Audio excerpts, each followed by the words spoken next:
Sir, let's talk about the oil story and the inflation here worrying us. We already had elevated inflation the past months, not necessarily even related to the oil story, but really on the shortage of pork supply, the ASF. We've got problems in the food sector, and now we're going to be seeing problems with the transport sector and related industries as well. How worried are you with this compared, of course, to the fact that our interest rates are at an all-time low?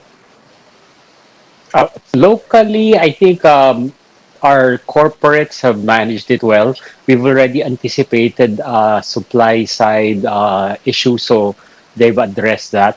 And then, of course, fuel cost is a little worrisome, and that will probably affect us, but then temporarily. That will affect inflation. But in terms of supplies, the trucks, at least in the Philippines, I think we are under control. It's probably more the importations that we have to worry about, especially if they're importing products from China, Dan. But the local side, I think, is being well managed.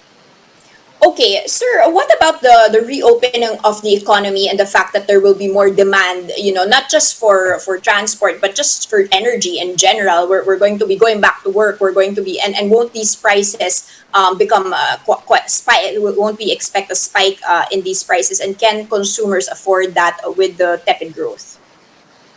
Right. Well, I'm still very hopeful that with the reopening of the economy, right, people will at least get jobs and make money. So even if I guess oil prices affect inflation a little bit, it will still be worth the reopening of the economy. Uh, I guess when I talk to my friends in Meralco, they're ready. Of course, they'll really just pass on the rates from the generators. But then on the other hand, I think it's there is still enough supply. We'll have more of a problem, I think, in summer, right? But then by then, hopefully, oil prices have gone down because winter would have been over in Europe and North America. But at least locally, despite hopefully the Christmas celebrations, more celebrations, people going out finally and buying, people in the malls, it should be a welcome a balancing act, no? But I think oil prices will be stable. There'll be some increase in goods in general, but at least there'll be mouths to feed and money for purchases.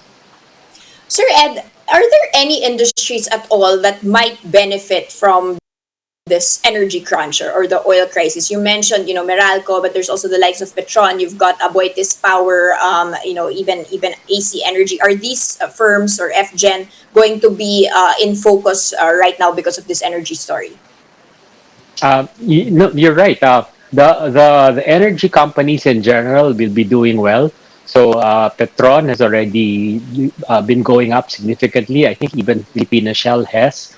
I expect that to go up more because they've been really pummeled the last few months anyway. So there's really so much upside there. Aboitiz, of course. So with Jera coming in, there was profit taking, but there's upside. But in general, the FGen group, the other power generating group, including Eric Francis, ASEN, should be doing well. I guess these are good for them, good sales. It doesn't mean anyway that demand will be depressed because I think it's still pent up demand from the reopening. So yeah, energy will be good. At least it's a sector that you might wanna buy and invest in.